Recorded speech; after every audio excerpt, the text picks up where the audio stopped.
In this video, I'm going to talk about why I stopped wearing my units. For the last 12 years, I noticed that my hair was getting thinner, and I believe it was because of the relaxers that I was putting on my scalp that was causing my hair to become thinner. So in 2010, I decided to go natural, and I wore my hair natural for a couple of years. And after a couple of years, I got tired of the same look, and I also got tired of the maintenance of my hair. I noticed with natural hair, you have to do a lot more to it to make it look right. First, I started wearing weaves. And after wearing a weave for like a year or two, I decided to go a cheaper way. And that's when I started wearing wigs. And that's the only way that I would wear my hair. And I noticed once I started wearing the longer hair, I noticed that I got a lot of more compliments. And I even felt like that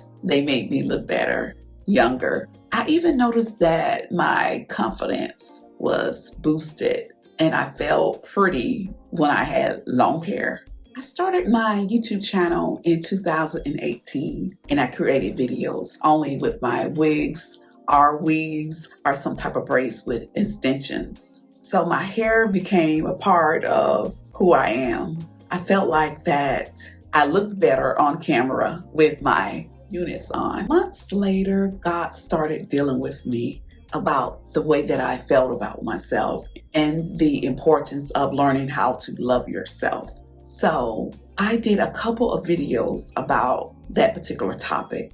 And even though I was on a journey of learning how to love and accept myself, I still wasn't able to fully walk into it. And it was because me not feeling good about my hair, not liking my hair. I felt that it was too thin. It wasn't long enough.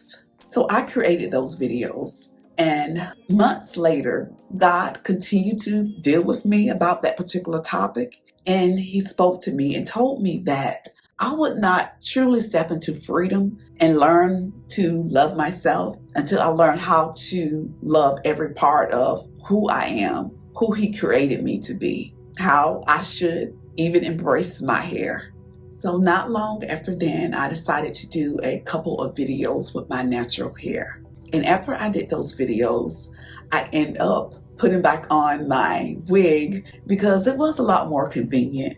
And I felt that I wasn't myself without it.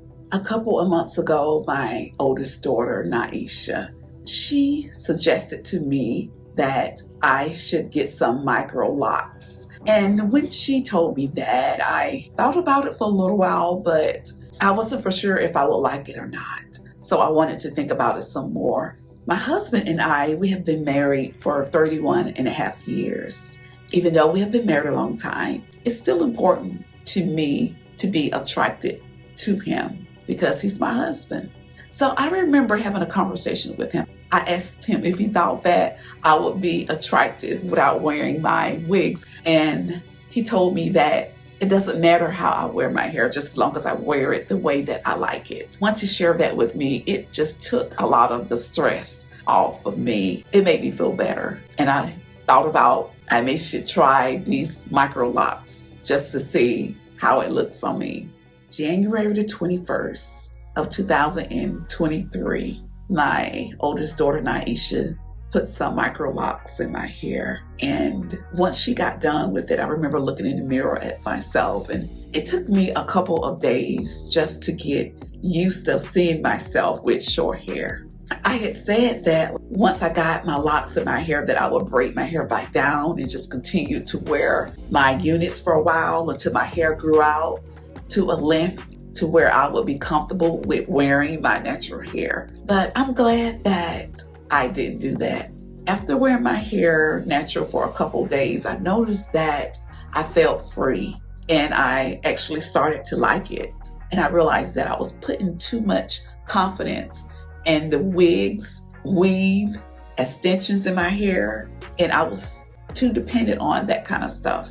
And it was stopping me for accepting who I am and finding beauty from within. Now, I'm not going to lie and say that I will never wear another wig because I know that's not true, because I do like to change up things sometimes. But I will never go for months with only wearing a wig, because I just want to be my true self. And part of who I am has to do with my hair texture. I just want to share what I have learned over these last couple of years of just only wearing wigs. And now that I am wearing my natural hair again, it's important as a Black woman to accept who you are. And your hair is a part of who you are. God gave you your hair. Be content with it. Nourish and take care of your hair. If you want your hair to get longer or thicker, drink a lot of water, exercise, take multivitamins, take good care of your body and what you intake. You don't have to have long hair to feel pretty and attractive. A lot of that has to do with how the way that you think and feel about yourself. What is beauty to you? Wigs and weaves can give you a bad perspective about your hair and how you should look, what's pretty and what's not. The more I wore wigs, the more I wish that my hair was like that unit. I wish that it was thick, long. I didn't like my hair because it's very fine. It's not full or big. When I wore my wigs, I felt prettier. Later, I found out that God wasn't pleased with the way that I felt about myself. And I also realized that beauty comes from within and that I should care more about my heart, having a meek and a gentle spirit. It's okay to wear wigs, weaves, or extensions in your hair sometimes, but just don't get addicted to those things. Don't feel that your beauty comes from long hair. You have to learn to embrace who you are and to love every part of you. Most importantly, you are fearful and wonderfully made. I have a question for you. Have you ever been addicted to just wearing long hair, a lot of makeup, and you feel that you're not attractive without those things? If the answer is yes, I have a challenge for you. Go for like a month with just wearing your natural hair. I'm just curious about how the way it's going to make you feel. Once you do it, please share it with me. Thank you for tuning in. Bye.